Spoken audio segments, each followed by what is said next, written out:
I don't know, man. The Tony White, their defensive coordinator, said they knew that everything they were doing, so that couldn't have been, man. They knew they did exactly what they wanted to on that play.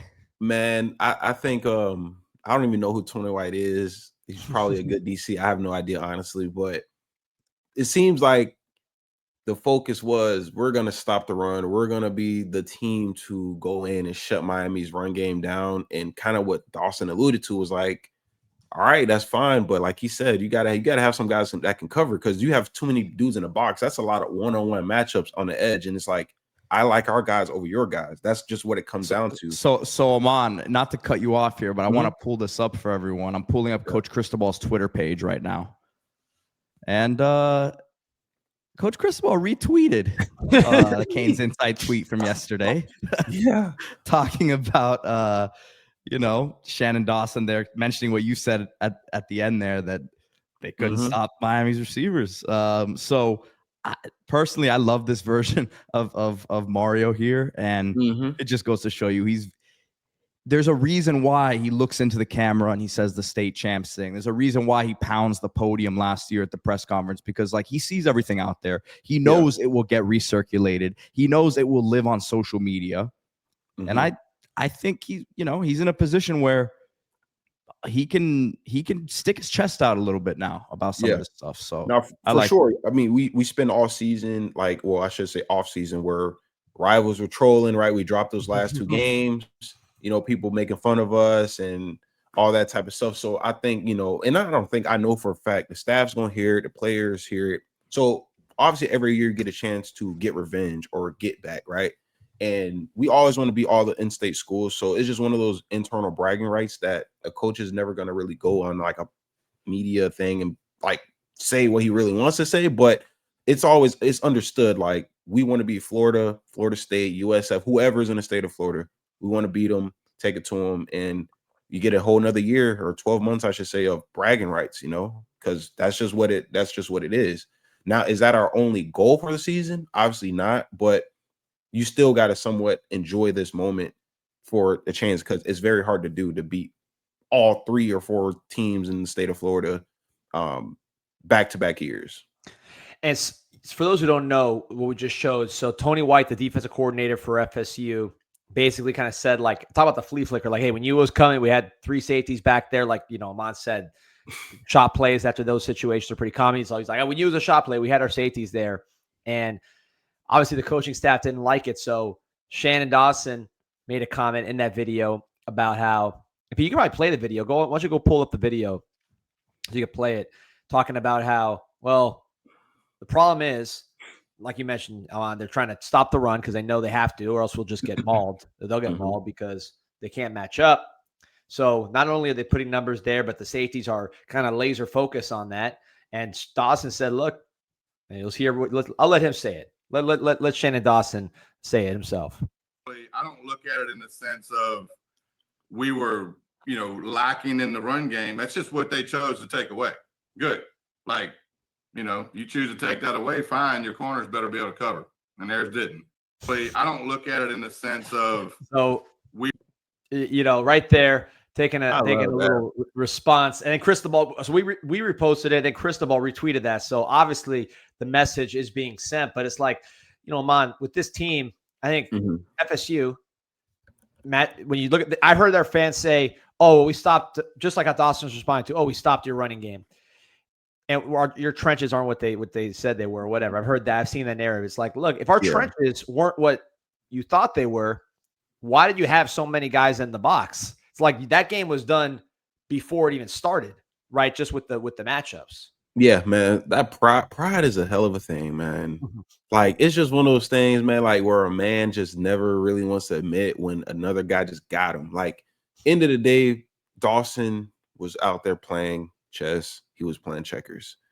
They're sitting in cover 4 all game long. And like, anyone that knows, just basics football, cover 4, you got 2 extra players really in the run fit. Both safeties are playing the run first, pass second.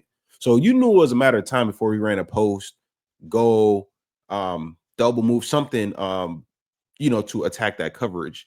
So I just think we're waiting for the right moment to strike, and talk about the perfect time after interception. We return it to like the 50. I mean, it was the perfect play at the perfect time. So I there's no way the Florida State coach knew what we were doing, because he would have then keyed his safeties, or he would probably ran like a cover 3 look or something like that, and not actually ran cover 4 and first down after a shot play. I mean, you must have, like, there's no, he must have known, but he must have probably took us, you know, on Hard Rock or something.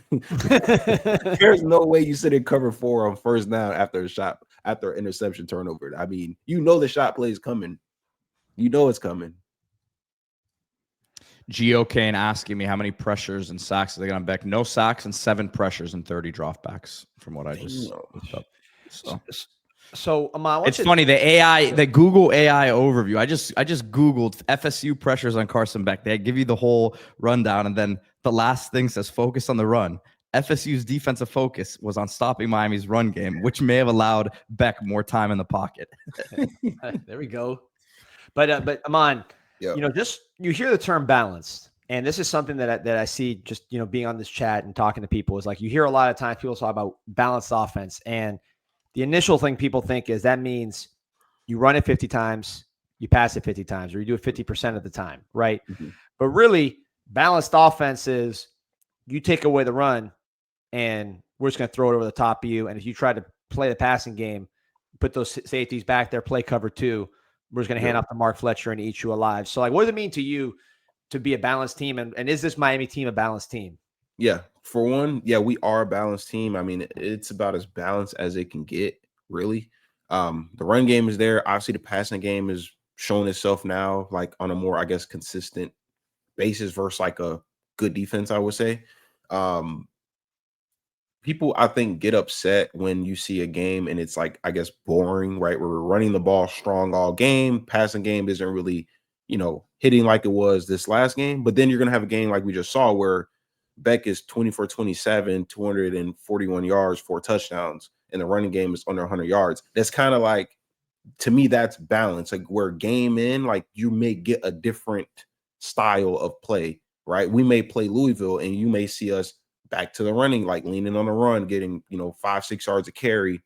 Then you may see us play a team like, I don't know, Virginia Tech, right? And then we're airing it out again. So I think that's balance, where each game we can choose which direction we want to play based on how the defensive coordinator is trying to, like, play us, what he's trying to take away. Like Dawson said, they want to take away the run. Okay, we're going to have some shot plays in there. And if you still want to continue playing the run, like, we're going to get the win at the end of the day. That's the goal. So balance is probably by definition with this team right now.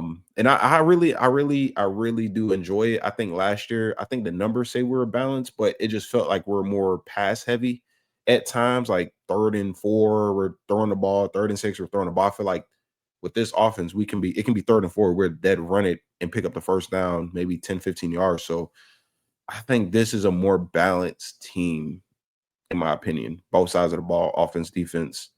It's about as good as it can get as far as that term balance. I'll say this too, as Drex has this comment. He says, I still think teams will duplicate a lot of what FSU tried to do. Beck should eat down the stretch. My thing is this: how many Daryl Jacksons are left on this schedule for Miami? Because Daryl Jackson was occupying multiple blockers a lot of the night.